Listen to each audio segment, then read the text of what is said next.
नमस्कार साथियों, बटनेर आईएएस में आपका हार्दिक स्वागत है। मैं गुरमीत सिंह और हम बात करने जा रहे हैं आईएएस प्रीलिम्स एग्ज़ाम 2012 के प्रश्न पत्र में, और उसमें हम बात करने जा रहे हैं पॉलिटी से संबंधित जो प्रश्न हैं उनके बारे में।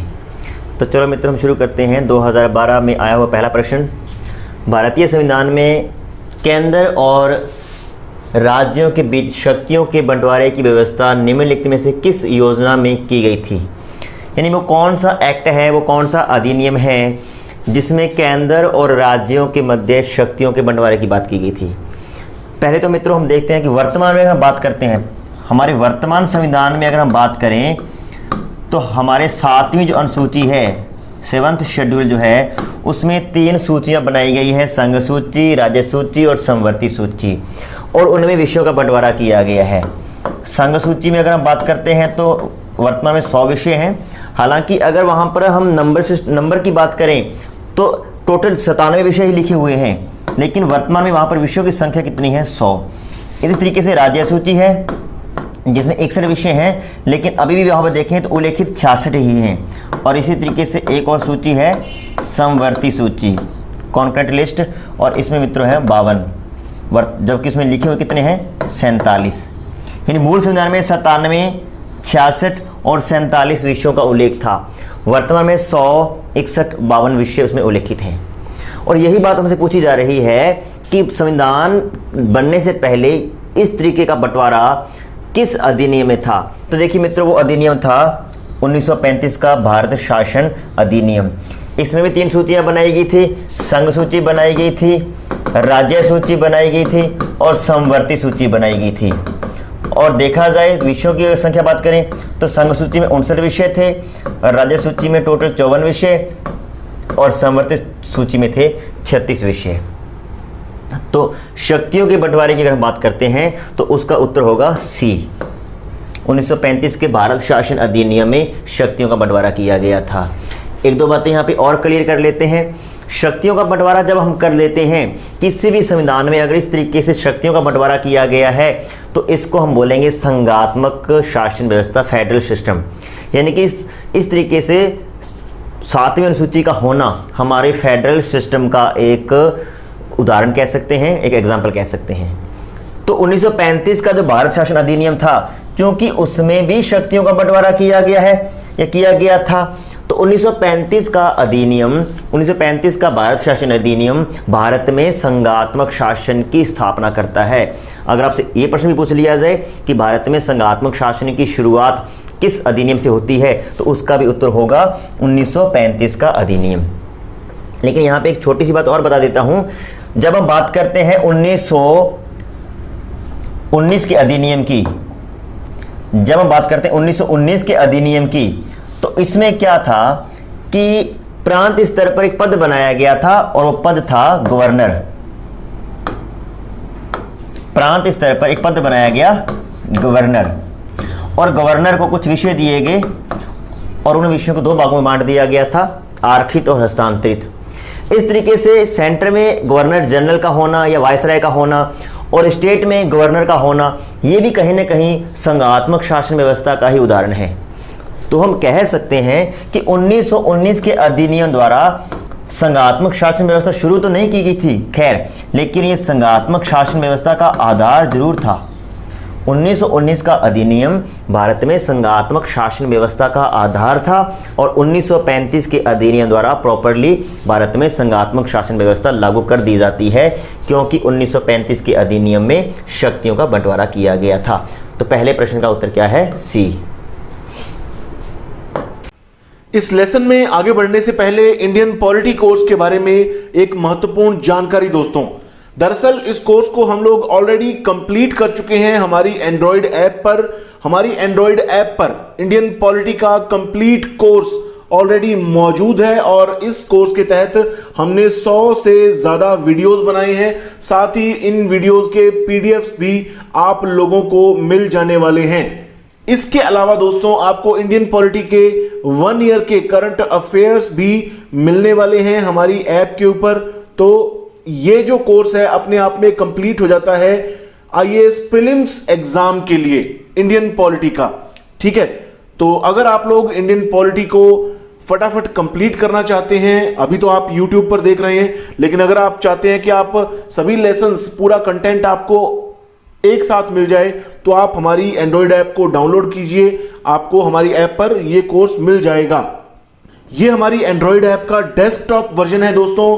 अगर आप लोग चाहते हैं कि आप हमारे लेसन्स को लैपटॉप में देखें या फिर आप डेस्कटॉप में अपने पर्सनल कंप्यूटर में देखें, तो आप लोग bhatner.ias.com पर जा सकते हैं और इसके जरिए भी आप लोग हमारे कोर्सेज को एक्सेस कर सकते हैं। जिस तरह से ये इंडियन पॉलिटी का पूरा कोर्स आपको यहां नजर आ रहा है, CSET 2021 का कोर्स नजर आ रहा है, एनवायरनमेंट एंड इकोलॉजी का कोर्स नजर आ रहा है, तो तमाम कोर्सेज यहां पर मौजूद हैं।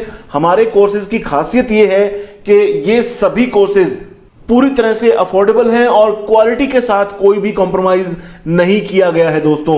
इनकी कीमत ऐसी है कि एक किताब से भी कम पैसे देकर आप इन कोर्सेज को खरीद सकते हैं। पूरे 1 साल की आपको वैलिडिटी मिल जाती है। यहां पर आप इंडियन पॉलिटी कोर्स की एक झलक भी देख सकते हैं दोस्तों। आपके सामने है 104 वीडियोज अभी इसके अंदर मौजूद हैं और 2 या 3 वीडियोज ही आनी इस कोर्स में बाकी है, तो जल्दी ही अपलोड हो जाएंगी। और देखिए 75 PDF भी इसके तहत अपलोड किए जा चुके हैं, तो जो भी थोड़े बहुत PDF बचे हैं वो भी बहुत जल्दी, थोड़े दिनों के अंदर ही कंप्लीट कर दे जाएंगे। तो अपने आप में ये कोर्स मुकम्मल है दोस्तों। वीडियोस तो आप लोग पूरी मानिए। देखिए किस तरह से हमने कवर किया है। यहां पर ये देखिए चैप्टर, देखिए हिस्टोरिकल बैकग्राउंड का जो चैप्टर बना हुआ है, इस चैप्टर के अंदर आप जाएंगे तो आपको 2 वीडियोस मिलेंगी और 2 ही PDF फाइल्स मिलेंगी। इसी तरह से आप मेकिंग ऑफ द कॉन्स्टिट्यूशन में जाएंगे तो 6 वीडियोस मिलेंगी और 6 इनकी फाइल्स मिलेंगी। इसी तरह से देखिए फंडामेंटल राइट्स के आप चैप्टर में जाएंगे तो इसके अंदर 5 वीडियोस आपको मिलने वाली हैं और 6 इनकी PDF फाइल्स मिलने वाली हैं। तो इस तरह से तमाम चीजें बहुत ही व्यवस्थित तरीके से आपको हमारे इस कोर्स के तहत हमारी ऐप पर मिलने वाली है। तो ये दोस्तों हमारा कोर्स रहेगा इंडियन पॉलिटी का। उम्मीद करते हैं कि अगर आप लोग चाहते हैं फटाफट इस कोर्स को देखना मुकम्मल तरीके से PDF के साथ, तो आप हमारी ऐप डाउनलोड करेंगे और इस कोर्स को हासिल करेंगे। बहुत ही नॉमिनल प्राइस में आपको ये कोर्स वहां पर मिलने वाला है। 260, महज 260 रुपए देकर आपको ये कोर्स कंप्लीटली मिल जाने वाला है, जिसमें आपको तमाम वीडियोस और PDFs मिल जाने वाले हैं। इस कोर्स की एक और खास बात देखिए दोस्तों, जैसा कि मैंने आपको बताया कि IAS प्रीलिम्स एग्जाम को ध्यान में रखते हुए इंडियन पॉलिटी का ये कोर्स आप लोगों के लिए बहुत फायदेमंद रहने वाला है। यहां पर देखिए IAS प्रीलिम्स एग्जाम्स के जो भी प्रीवियस पेपर्स हुए हैं उनमें इंडियन पॉलिटी के जो भी क्वेश्चंस आए हैं ज्यादातर हमने कवर किए हैं। खास तौर पर पिछले 17 सालों के, प्रीवियस 17 ईयर्स के जो भी MCQs रहे हैं इंडियन पॉलिटी विषय के, वो हमने कवर किए हैं। 2004 से लेकर IAS प्रीलिम्स 2020 तक के सभी प्रीवियस ईयर्स MCQs कवर किए गए हैं इंडियन पॉलिटी के। तो ये कोर्स आप लोगों के बहुत ज्यादा काम में आने वाला है, आपको बहुत ज्यादा फायदा पहुंचाने वाला है। तो फटाफट हमारी Android app Bhatner IAS download कीजिए और एक्सप्लोर कीजिए हमारे तमाम कोर्सेज को। अगला प्रश्न है दूसरा, पंचायत अनुसूचित क्षेत्र विस्तार अधिनियम 1996 के अंतर्गत आवंटित क्षेत्रों में ग्राम सभा की क्या भूमिका है। यानी ये बात हो रही है पैसा एक्ट 1996, अनुसूचित क्षेत्रों में पंचायत विस्तार अधिनियम 1996 बोला जाता है इसको। लगभग 10 राज्यों में ये अधिनियम लागू है और जहाँ यहाँ जो लागू होता है राज्यों में पूरे में नहीं होता, इसमें के लिए विशेष क्षेत्र चिन्हित किए जाते हैं जो अनुसूचित क्षेत्र होते हैं, जिसका उल्लेख अनुसूची 5 से है, जिसका संबंध अनुसूची 6 से भी है। और उन क्षेत्रों में जब हम बात करते हैं पंचायतों की, तो वहाँ पर 50% स्थान अनुसूचित जाति अनुसूचित जनजाति के लिए आरक्षित रहते हैं। और वहाँ के जो प्रतिष्ठा के पद होते हैं, जैसे हम ग्राम पंचायत की बात करें तो सरपंच उप सरपंच SC ST के ही होंगे। ये होता है पैसा एक्ट। अब हमें बताना है कि पैसा एक्ट के में ग्राम सभा की क्या भूमिका होती है। लेकिन इस एक्ट को पढ़ने से पहले, ग्राम सभा की भूमिका को पढ़ने से पहले हम देखेंगे ग्राम सभा क्या होती है। देखिए मित्रों, 2 कॉन्सेप्ट यहाँ पर होते हैं, एक होता है ग्राम सभा, एक होता है ग्राम पंचायत। एक होता है ग्राम सभा और दूसरा होता है ग्राम पंचायत, और दोनों में फ़र्क है। लंबा चौड़ा फर्क है। ग्राम सभा गांव के सभी मतदाताओं का समूह होता है। एक गांव में जितने भी मतदाता हैं, मान लेते हैं एक गांव में टोटल पॉपुलेशन है 3000 जनसंख्या है, लेकिन उसमें से 1500 या 2000 क्या है मतदाता हैं। वो 2000 मतदाता जो कि 18 वर्ष की आयु पूर्ण कर चुके हैं, पंजीकृत मतदाता हैं, और उस गांव के सरपंच, उप सरपंच, वार्ड पंच सभी इकट्ठे मिलकर जब बैठते हैं, बैठक करते हैं, तो उसको हम बोलते हैं ग्राम सभा। यानी कि पूरा का पूरा गांव या पूरे गांव के मतदाताओं का वो समूह होता है। जबकि अगर हम ग्राम पंचायत की बात करें तो उसमें सरपंच, उप सरपंच और वार्ड पंच और ग्राम सचिव शामिल होते हैं, यानी इसमें पूरा गांव शामिल नहीं होता है। तो ये फ़र्क है ग्राम सभा और ग्राम पंचायत में। अब हमें ये देखना है कि ग्राम सभा की क्या भूमिका है, यानी वो ग्राम पंचायत की भूमिका की बात नहीं हो रही, अब बात हो रही है ग्राम सभा की क्या भूमिका है। अब हम देखते हैं क्या भूमिका है। हम प्रश्न पढ़ते हैं। ग्राम सभा को अनुसूचित क्षेत्रों में भूमि से बिलगाव रोकने की शक्ति है, बिल्कुल है। दूसरा, ग्राम सभा का लघु या सामान्य वन उपज पर स्वामित्व है, बिल्कुल। जो उस गांव की भूमि है, जितने भी वन हैं, वो उस पर ग्राम सभा का स्वामित्व होता है, बिल्कुल सही है। अधिसूचित क्षेत्रों में किसी खनिज के लिए लाइसेंस या खनन पट्टा प्रदान करने के लिए ग्राम सभा की अनुशंसा अनिवार्य है, बिल्कुल। उस ग्राम सभा से अनुमति लेनी पड़ेगी। ग्राम सभा की रिकमेंडेशन के आधार पर ही वो पट्टा है या जो लाइसेंस है प्रदान किए जाएंगे। तो ये तीनों ही फैक्ट सही हैं, तो इसका उत्तर हो जाएगा मित्रों डी। ये तीनों फैक्ट सही हैं, इसका उत्तर हो जाएगा डी। ए 1, 2 और 3 तीनों कथन सत्य हैं। तीसरा प्रश्न देखिए मित्रों, भारतीय संसद में कार्य स्थगन प्रस्ताव का उद्देश्य क्या है। कार्य स्थगन प्रस्ताव की बात हो रही है, यानी कि काम रोको प्रस्ताव। इसमें हमें ये देखना है कि कौन कौन सा कथन सही है। देखिए, कार्य स्थगन प्रस्ताव, दो प्रस्ताव होते हैं। एक होता है ध्यानाकर्षण प्रस्ताव। देखिए, पहले हम इन दोनों प्रस्तावों की थोड़ी तुलना कर लेते हैं, फिर हम देखेंगे कि इसमें क्या सही है क्या गलत है। कार्य स्थगन यानी कि काम रोको प्रस्ताव,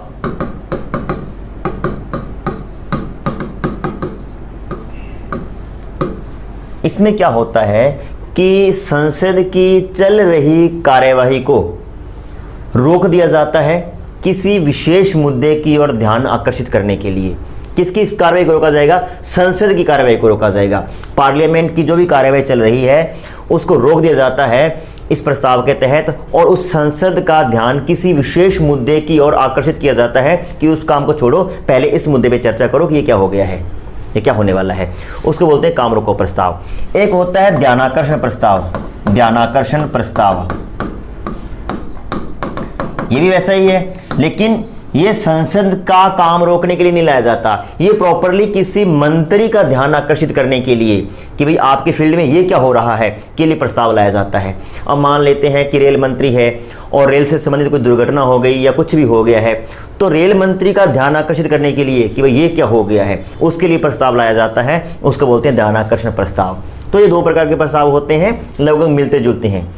लेकिन हम बात कर रहे हैं काम रोको प्रस्ताव की, कार्य स्थगन प्रस्ताव। इसका उद्देश्य क्या है? और जैसे मैंने बता दिया है तो कॉन्सेप्ट मेरे ख्याल से क्लियर हो गया होगा। हम देखते हैं। सार्वजनिक महत्व के किसी महत्वपूर्ण मामले पर चर्चा की अनुमति मांगना, बिल्कुल ये सही है।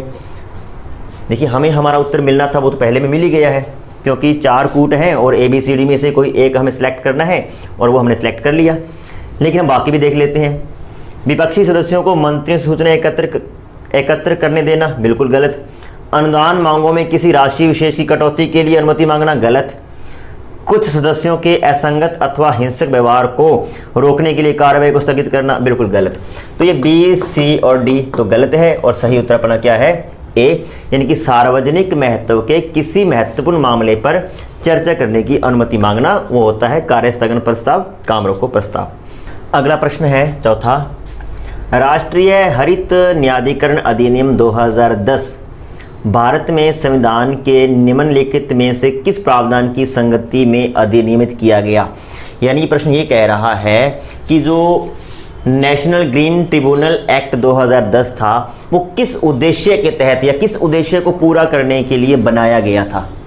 प्रश्न की अगर लैंग्वेज को समझें तो इसका मतलब ये निकलता है कि जो NGT एक्ट है, नेशनल ग्रीन ट्रिब्यूनल एक्ट 2010, वो हमने क्यों बनाया, हमने किस उद्देश्य को पूरा करने के लिए, हमारा क्या लक्ष्य रखा था, हमारा क्या पर्पस था इस अधिनियम को बनाने के पीछे। हम देखते हैं इसके उत्तर क्या है।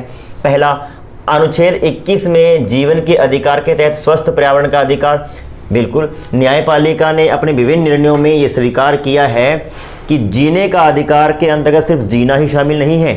जीने के अधिकार का मतलब है गरिमापूर्ण तरीके से और प्रतिष्ठापूर्ण तरीके से जीना। और गरिमापूर्ण जीने का मतलब क्या है कि हमें स्वस्थ पर्यावरण मिले, स्वस्थ खान पान, स्वस्थ कपड़े, सब कुछ हम पहने। तो उसमें अब क्या है, पहला आर्टिकल 21 के में जीवन के अधिकार के तहत स्वस्थ पर्यावरण का अधिकार, बिल्कुल। और स्वस्थ पर्यावरण के अधिकार को प्राप्त करने के लिए हमने राष्ट्रीय हरित न्यायाधिकरण अधिनियम 2010 बनाया। पहला कथन तो बिल्कुल सही है।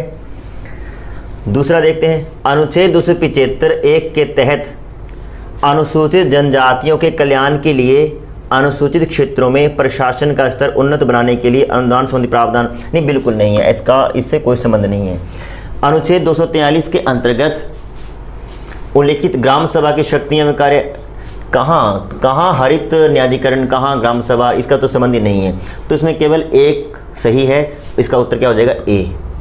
केवल पहला कथन सही है कि जीवन के अधिकार में जब हम बात करते हैं स्वस्थ वातावरण का अधिकार, स्वस्थ पर्यावरण का अधिकार, तो उसमें आता है, उस उद्देश्य को पूरा करने के लिए हमने NGT एक्ट 2010 बनाया। अगला प्रश्न है 5वां, भारत के संविधान में राज्य के नीति निर्देशक सिद्धांतों के अंतर्गत निम्नलिखित प्रावधानों पर विचार करें। कुछ नीति निर्देशक तत्व दे रखे हैं और ये पूछा गया है कि इनमें से कौन कौन से DPSP हैं, directive principle of state policy, कौन कौन से हैं, कौन कौन से नहीं हैं, ये अपने को देखना है। देखिए, पहला है भारत के नागरिकों के लिए एक समान नागरिक संहिता, यानी कि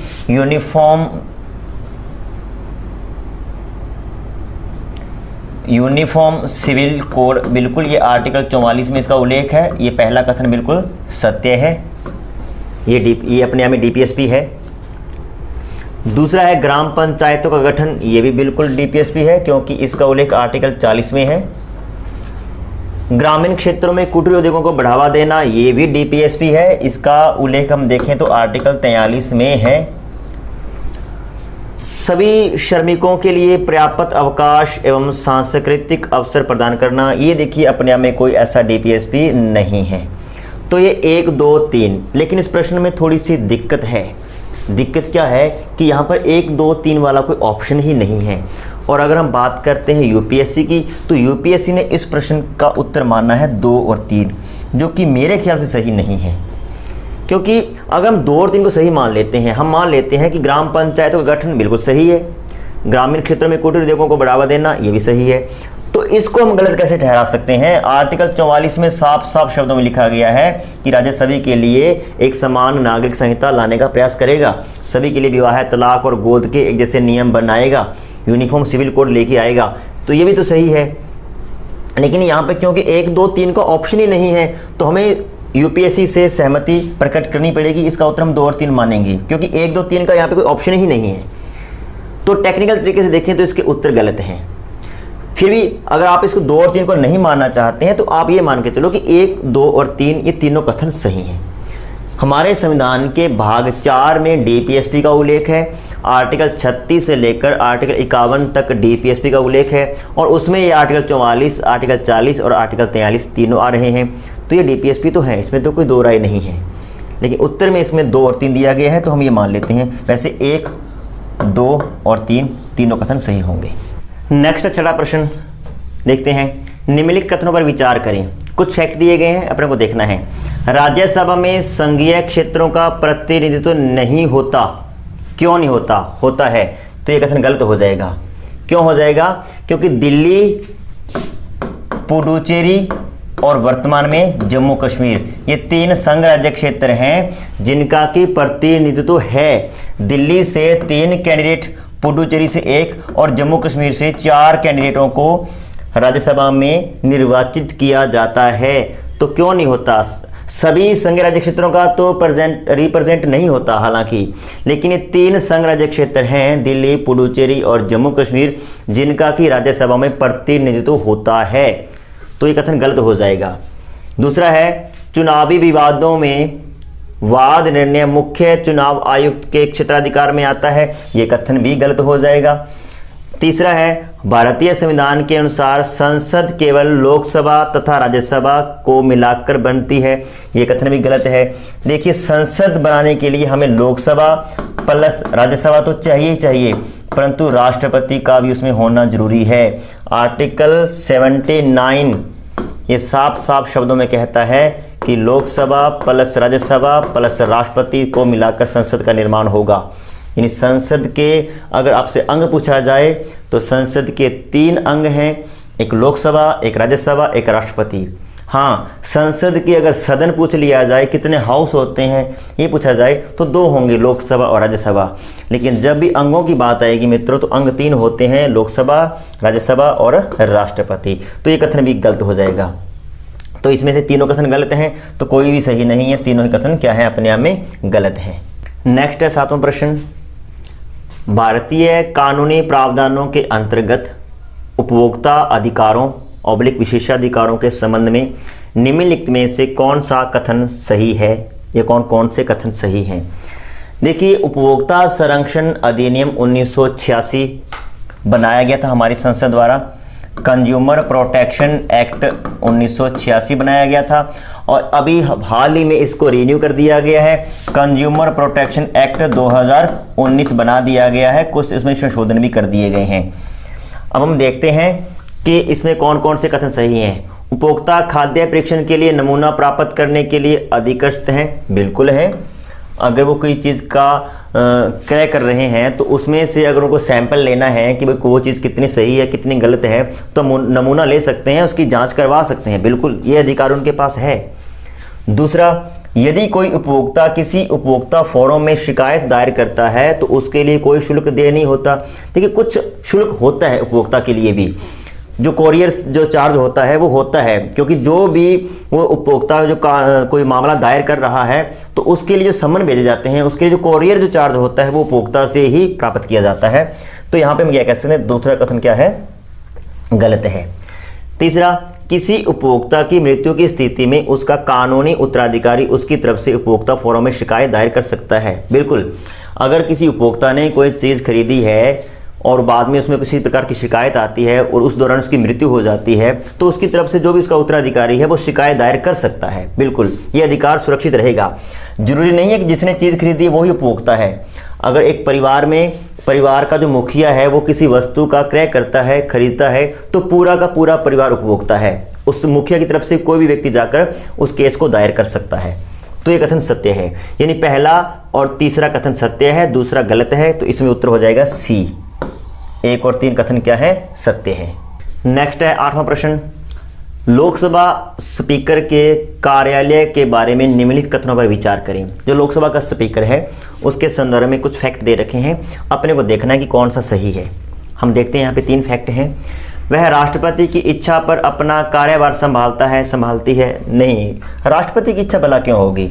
जब भी नई लोकसभा का गठन होता है तो लोकसभा के सदस्य अपने में से बहुमत के आधार पर अध्यक्ष का निर्वाचन करते हैं, अध्यक्ष का चयन करते हैं।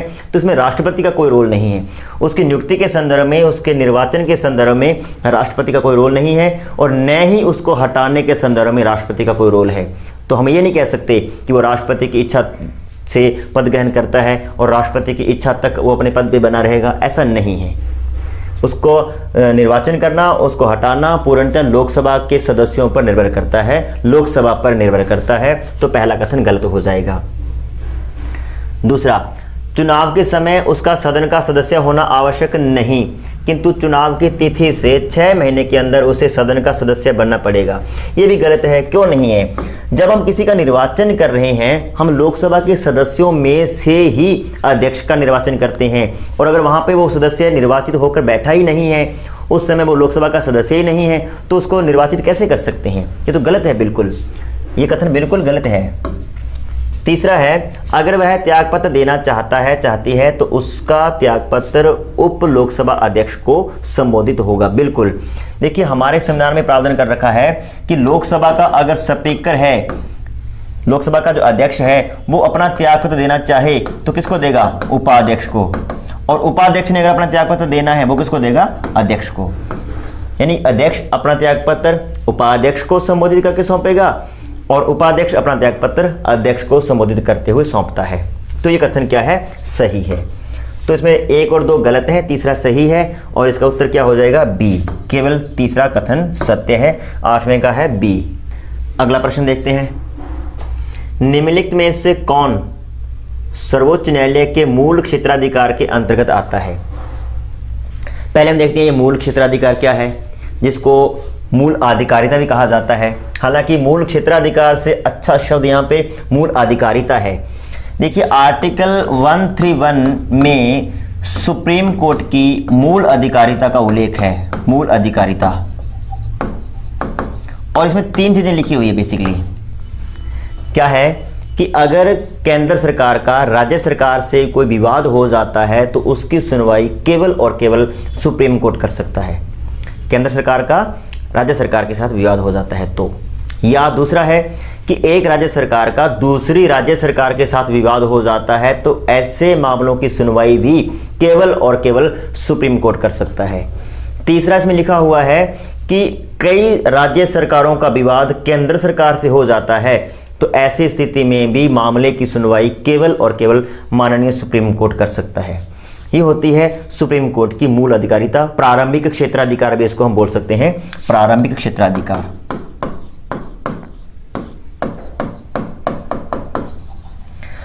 अब अपने को देखना है कि इसमें से क्या क्या फैक्ट हैं। भारत सरकार तथा एक या एकाधिक राज्यों के बीच कोई विवाद हो जाता है, बिल्कुल ये प्रारंभिक क्षेत्राधिकार में आएगा।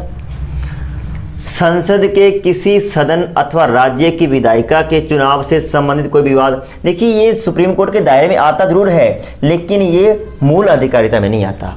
मूल अधिकारिता में केवल और केवल 3 बातें आती है। केंद्र सरकार का राज्य सरकार से विवाद हो जाए, एक राज्य सरकार का दूसरी राज्य सरकार से विवाद हो जाए, या केंद्र सरकार का कई राज्य सरकारों से विवाद हो जाए।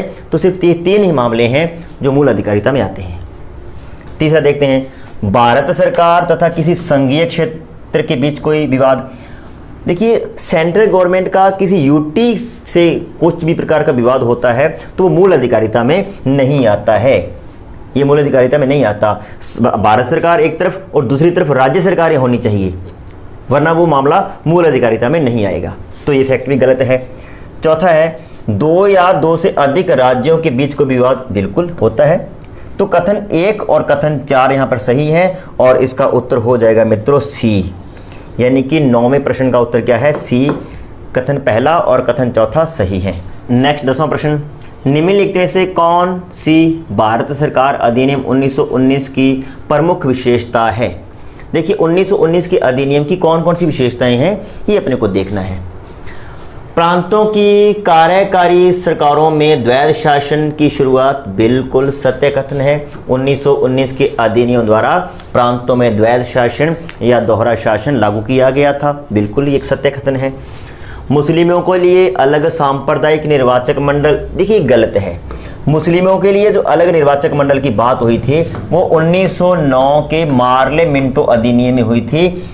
1919 के अधिनियम में उस सांप्रदायिक निर्वाचन प्रणाली का विस्तार जरूर कर दिया गया था, जिसमें क्या क्या शामिल कर लिया था? जिसमें शामिल कर लिया था सिखों को, जिसमें शामिल कर लिया था भारतीय ईसाइयों को, जिसमें शामिल कर लिया था यूरोपियन को, और जिसमें शामिल कर लिया गया था एंग्लो इंडियन को। यानी 4 नए वर्ग और शामिल कर लिए थे 1919 के अधिनियम में। लेकिन यहाँ भी पूछ रहा है मुस्लिमों को, तो मुस्लिमों को 1909 के अधिनियम में शामिल किया गया था, अतः यह कथन गलत है। केंद्र द्वारा प्रांतों को विधायी अधिकारों का प्रतिनिधान, बिल्कुल सही है। मैंने बात करी थी पिछले प्रश्न में भी कि प्रांत स्तर पर एक पद बनाया गया गवर्नर, और गवर्नर को कुछ विषय दे दिए गए कार्य करने के लिए। तो जब गवर्नर को कुछ विषय दिए गए तो क्या है, प्रांतों को विधायी अधिकार दे दिए गए थे। ये कथन भी सही है। तो पहला और तीसरा सही है, तो इसका मतलब इसका उत्तर क्या है? सी। 10वें का उत्तर क्या है? सी। अगला प्रश्न है 11वां, हम देखते हैं। भारत के संविधान द्वारा राज्यसभा को निम्नलिखित में से कौन सी विशेष शक्तियां प्रदान की गई है? देखिए यहाँ पर विशेष शक्तियों की बात हो रही है, यानी कि ऐसी पावर जो कि राज्यसभा के पास तो है परंतु लोकसभा के पास नहीं है, उसको बोलते हैं विशेष शक्तियां। वरना कुछ शक्ति तो ऐसी है लोकसभा के पास भी है और राज्यसभा के पास भी है, लेकिन कुछ एक शक्तियां ऐसी हैं जो लोकसभा के पास है तो राज्यसभा के पास नहीं है, और राज्यसभा के पास है तो लोकसभा के पास नहीं है। हमें ये देखना है कि राज्यसभा के पास तो है लेकिन लोकसभा के पास नहीं है, वो देखना है। पहला देखिए, राज्य के वर्तमान क्षेत्र में परिवर्तन तथा राज्य के नाम में परिवर्तन। देखिए, ये काम केवल राज्यसभा का नहीं है, ये काम संसद का है। किसी राज्य के नाम में परिवर्तन करना, किसी राज्य की सीमा में परिवर्तन करना, किसी राज्य के क्षेत्र में परिवर्तन करना, ये टोटल जो है ये संसद का काम है, न कि प्रॉपर राज्यसभा का। तो यहाँ पर तो दोनों की शक्तियाँ बराबर है। दूसरा, इस आशय का प्रस्ताव पारित करना जिससे संसद को राज्य सूची में कानून बनाने तथा एक या अधिक अखिल भारतीय सेवाएं सृजित करने की शक्तियां प्रदान की गई हो।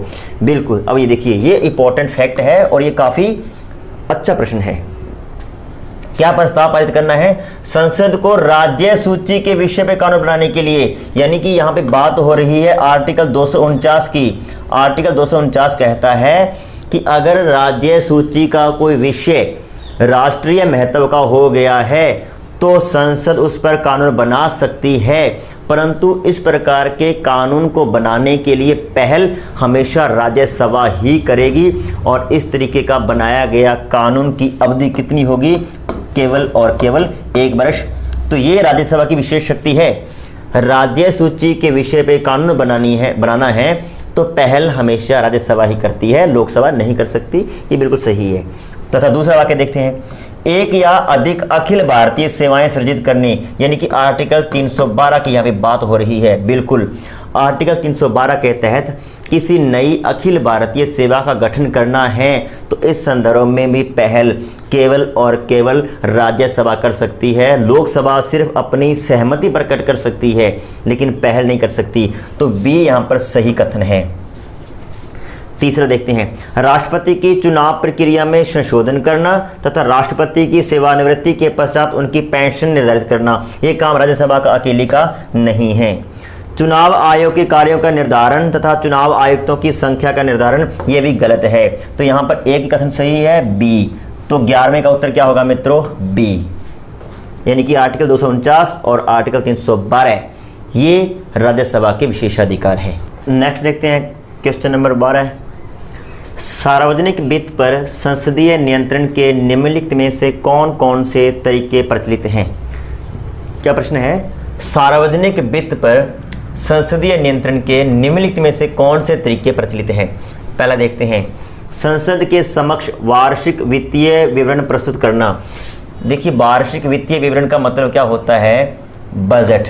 मैंने कल भी बताया था आपको कि हमारे संविधान में कहीं पर भी बजट शब्द का उल्लेख नहीं है, उसकी जगह शब्द क्या लिखा हुआ है? वार्षिक वित्तीय विवरण। तो देखिए, पहले प्रश्न द्वारा पढ़ते हैं। सार्वजनिक वित्त पर संसदीय नियंत्रण, यानी कि जो सार्वजनिक वित्त का मतलब है जो हमारे देश की पूंजी है उस पर संसद का नियंत्रण कैसे स्थापित होगा? बिल्कुल, बजट को प्रस्तुत करके। जब सरकार बजट प्रस्तुत करेगी तो उस पर संसद का नियंत्रण स्थापित हो जाएगा। तो पहला कथन सही है। दूसरा, विनियोग विधेयक के पारित होने के पश्चात ही कंसोलिडेटेड फंड से राशि की निकासी हो सकती है। बिल्कुल, ये कथन भी सही है। यानी कि जो भारत की संचित निधि है वहाँ से राशि की निकासी कैसे हो सकती है? वहाँ से पैसा कैसे निकाला जाएगा? जब विनियोग विधेयक क्या हो जाएगा? पारित हो जाएगा। तो उसके बाद तो दूसरा कथन भी सही है।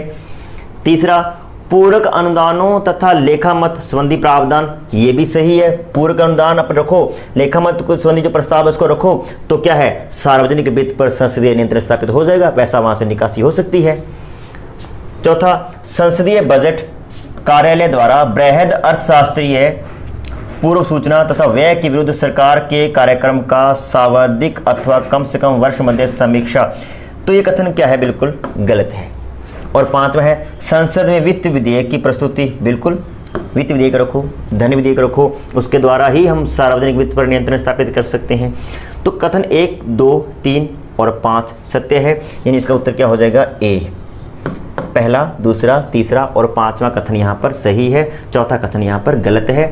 क्वेश्चन नंबर 12 का उत्तर क्या है? ए। अगला प्रश्न, भारत के संविधान के निम्नलिखित में से किस प्रावधान का प्रभाव शिक्षा पर होता है? यानी कि भारतीय संविधान के कुछ यहाँ पर हिस्से दे रखे हैं, कुछ भाग, कुछ अंग संविधान के यहाँ पे दे रखे हैं और ये पूछा जा रहा है कि इनमें से कौन कौन से हिस्से हैं जिनका शिक्षा से संबंध है। बस अपने को ये बताना है। शिक्षा पर वो प्रभाव डालते हैं, पॉजिटिव नेगेटिव, वो बात की बात है। हमें सिर्फ ये देखना है कि कौन कौन से हिस्से हैं जिनका संबंध शिक्षा से है, यानी यहाँ जहाँ शिक्षा का उल्लेख है। तो पहला देखते हैं, राज्य के नीति निर्देशक तत्व, इसमें शिक्षा का उल्लेख है क्या? बिल्कुल है। आर्टिकल 45 और आर्टिकल 46 दोनों ही शिक्षा की बात करते हैं। आर्टिकल 45 ये कहता है कि राज्य 0 से 6 आयु वर्ष के बच्चों के लिए पूर्व प्रारंभिक शिक्षा की व्यवस्था करेगा, उनके बचपन की देखभाल करेगा।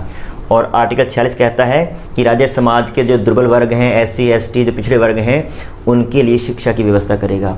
तो 45 और 46 दोनों में शिक्षा का उल्लेख है। तो यानी कि DPSP शिक्षा पर प्रभाव डाल रहे हैं, ये कथन सही है। दूसरा, ग्रामीण एवं नगरीय स्थानीय निकाय, बिल्कुल। जब आप ग्राम पंचायती राज व्यवस्था के 29 कार्यों की बात करते हैं, नगर पालिकाओं के 18 कार्यों की बात करते हैं, तो उनमें शिक्षा का जिक्र होता है कि ये जो संस्थाएं हैं, जो स्थानीय निकाय हैं, वे शिक्षा के क्षेत्र में आश्चर्यजनक कार्य करेंगे, शिक्षा के स्तर को बढ़ाएंगे। तो ये भी कथन सही है। देखिए, 5वीं अनुसूची में अनुसूचित क्षेत्रों के प्रशासन का उल्लेख है, यहाँ पे शिक्षा का उल्लेख नहीं है। 6ठी अनुसूची में असम, मेघालय, मिजोरम, त्रिपुरा के अनुसूचित क्षेत्रों के प्रशासन का उल्लेख है, यहाँ भी नहीं है। अब बात आती है 7वीं अनुसूची।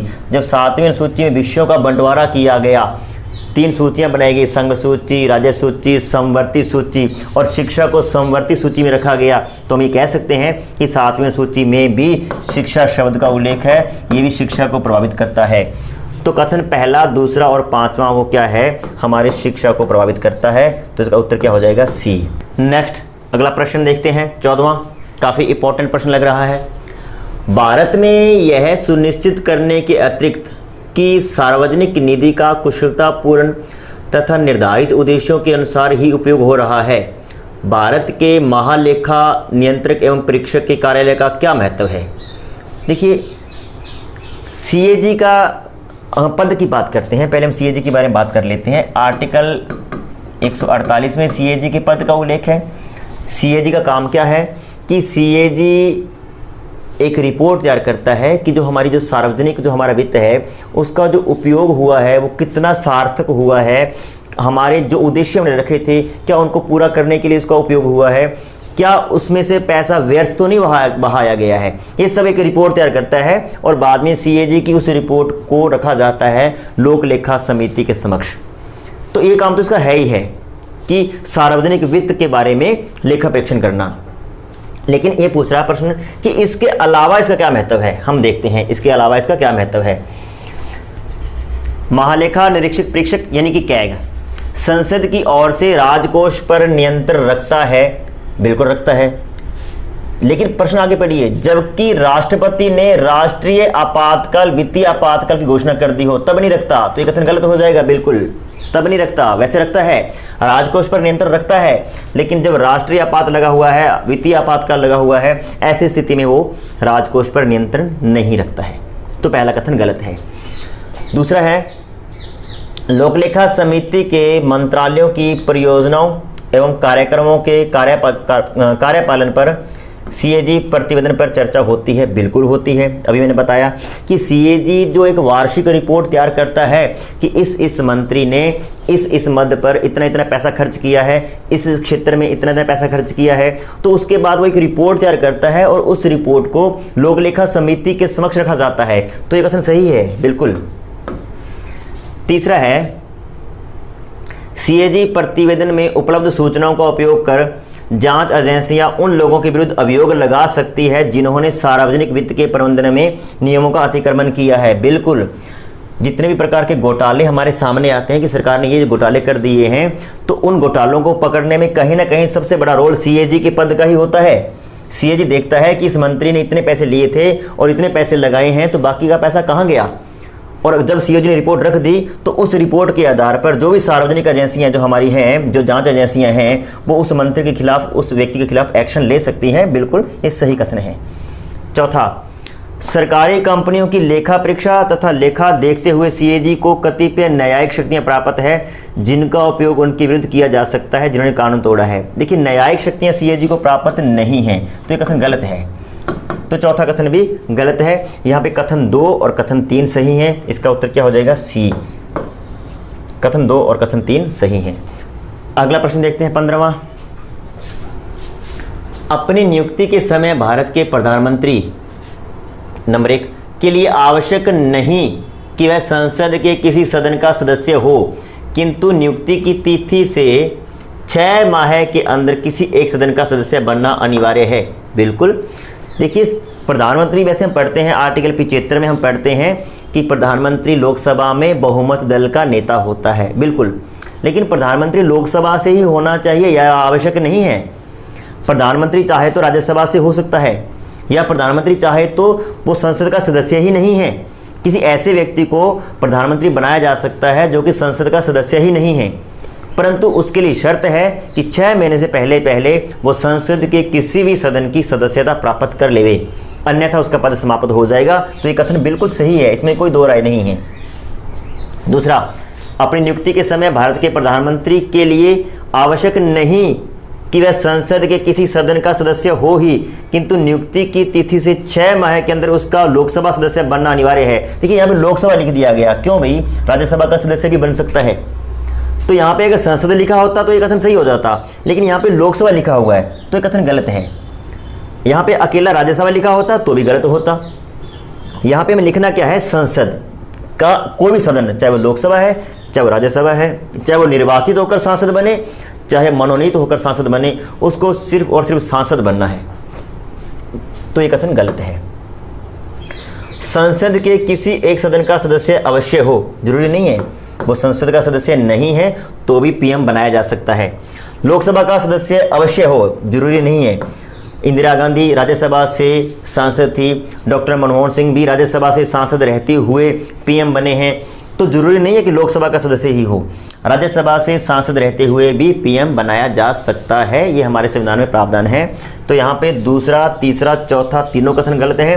कथन नंबर 1 जो है वो सही है, क्योंकि वो कहता है कि 6 माह के अंदर किसी एक सदन का सदस्य हो सकता है, बनना अनिवार्य है। चाहे वो लोकसभा से सदस्य बने, चाहे वो राज्यसभा से सदस्य बने, चाहे वो निर्वाचित होकर सदस्य बने, चाहे वो मनोनीत होकर सदस्य बने, यहाँ पे भी कोई शर्त नहीं है। ऐसा भी लिखा जा सकता है ना कि लोकसभा या राज्यसभा से निर्वाचित ही होना चाहिए, जरूरी नहीं है, मनोनीत भी हो सकता है। तो यहाँ पे कथन नंबर 1 सही है। 15 का ए, सीमा निर्धारण आयोग के संदर्भ में निम्नलिखित कथनों पर विचार कीजिए। सीमा निर्धारण आयोग के आदेशों को न्यायालय में चुनौती नहीं दी जा सकती, बिल्कुल नहीं दी जा सकती, सही कथन है। सीमा निर्धारण आयोग ने जो भी चीज़ें निर्धारित कर दी है उसको हम कोर्ट में चैलेंज नहीं कर सकते, क्योंकि भारत के राज्य क्षेत्र के संदर्भ में कोर्ट को ये शक्ति प्राप्त नहीं है। दूसरा, जब सीमा निर्धारण आयोग के आदेशों को लोकसभा अथवा राज्य विधानसभा के पटल पर रखा जाता है तब वे इन आदेशों में कोई संशोधन नहीं कर सकते। बिल्कुल, वे अपनी सहमति या असहमति प्रकट कर सकते हैं। वो इस प्रकार के जो आदेश है, जो भी वो प्रस्ताव है, उसमें संशोधन करने की शक्ति नहीं रखते। तो ये कथन भी सही है। तो यहाँ पे दोनों ही सही हैं, तो इसका उत्तर क्या हो जाएगा? सी। 16 का क्या है? सी। नेक्स्ट 17वां प्रश्न, भारत के संविधान के अनुसार भारत के राष्ट्रपति का यह दायित्व है कि वे संसद के समक्ष निम्न में से किसे रखें। यानी हमारे राष्ट्रपति के पास क्या क्या पावर है कि वो निम्न में से किसकी रिपोर्ट को, किसके प्रतिवेदन को संसद में रखवा सकते हैं या रखवाते हैं। तो देखते हैं उत्तर। केंद्रीय वित्त आयोग की अनुशंसाओं को, बिल्कुल, आर्टिकल 280 के तहत वित्त आयोग अपनी रिपोर्ट राष्ट्रपति को देता है, और आर्टिकल 281 के तहत राष्ट्रपति उस रिपोर्ट को संसद के पटल पर रखवाता है चर्चा के लिए। तो पहला कथन बिल्कुल सही है। दूसरा, लोकलेखा समिति के प्रतिवेदन को, ये नहीं, लोकलेखा समिति के प्रतिवेदन को, पहली बात लोकसभा लोकलेखा समिति का प्रतिवेदन डायरेक्ट कोई होता ही नहीं है इस तरीके से कि उसको संसद में रखवाया जाए, तो ये कथन गलत हो जाएगा। सीएजी के प्रतिवेदन को, बिल्कुल, सीएजी के जो प्रतिवेदन है, जो उसकी रिपोर्ट है, उसको संसद में रखवाया जाता है। अनुसूचित जाति के लिए राष्ट्रीय आयोग के प्रतिवेदन को, बिल्कुल, अनुसूचित जाति आयोग, अनुसूचित जनजाति आयोग, राष्ट्रीय पिछड़ा जाति आयोग, अल्पसंख्यक आयोग, ये जितने भी आयोग हैं, महिला आयोग, बाल संरक्षण जो आयोग है, बाल आयोग है, उसकी रिपोर्ट को संसद के पटल पर राष्ट्रपति द्वारा रखवाया जाता है। ये जितने भी आयोग हैं, इसमें से लोकलेखा समिति को आप निकाल दो, बाकी तीनों कथन क्या है?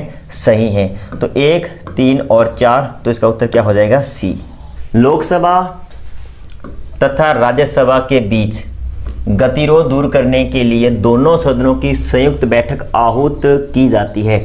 जॉइंट सेशन कब बुलाया जाता है? डायरेक्टली हमसे ये पूछा जा रहा है।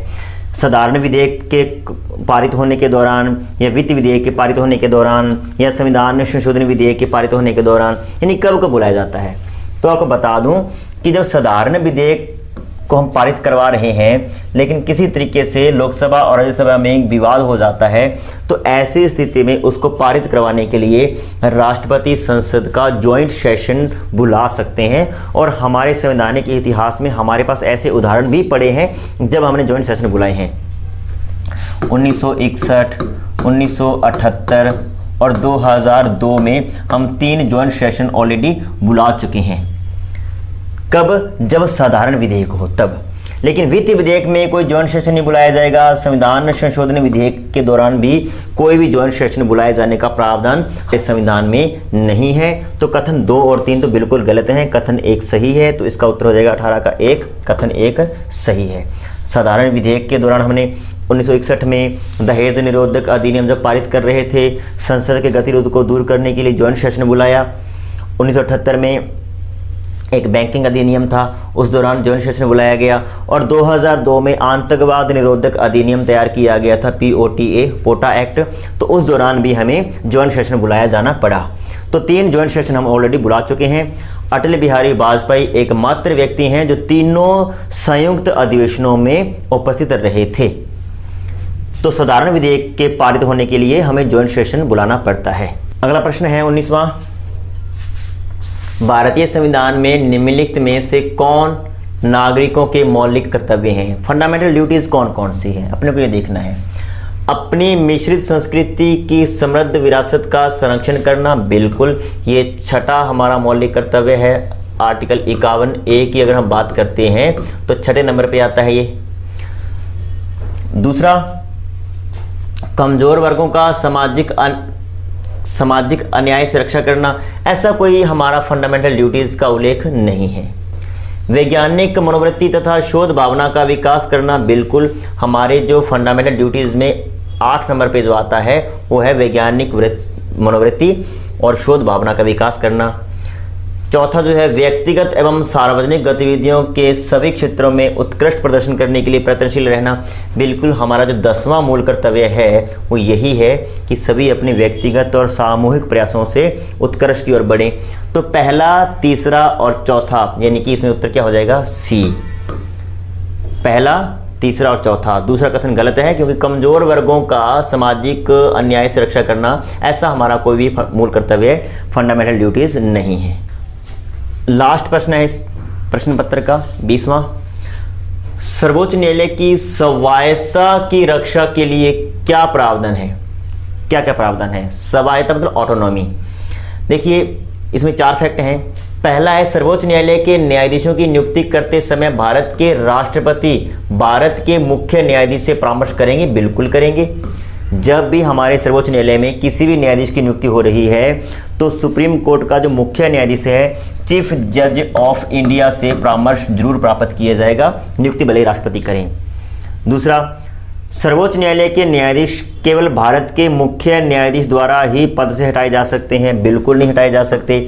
इसके लिए संसद में एक प्रस्ताव लाना होगा और उस प्रस्ताव को संसद के दोनों सदन विशेष बहुमत से पारित करेंगे। उसके बाद उस व्यक्ति को, उस न्यायाधीश को हटाया जा सकता है। यहाँ पर सर्वोच्च न्यायालय के मुख्य न्यायाधीश का कोई रोल नहीं है।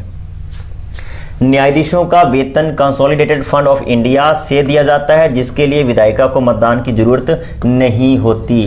बिल्कुल, कंसोलिडेटेड फंड जो होता है उसमें अगर हम बात करते हैं जो वेतन प्राप्त किए जाते हैं उस पर कभी भी वोटिंग नहीं हो सकती, वोटिंग होती ही नहीं है। इसीलिए तो हम कहते हैं कि जो सर्वोच्च न्यायालय के न्यायाधीश हैं उनका जो वेतन होता है वो भारत की संचित निधि पर भारित होता है। भारित का मतलब यही होता है कि उस पर बहस तो हालांकि हो सकती है लेकिन कभी भी वोटिंग नहीं हो सकती। तो ये कथन बिल्कुल सही है।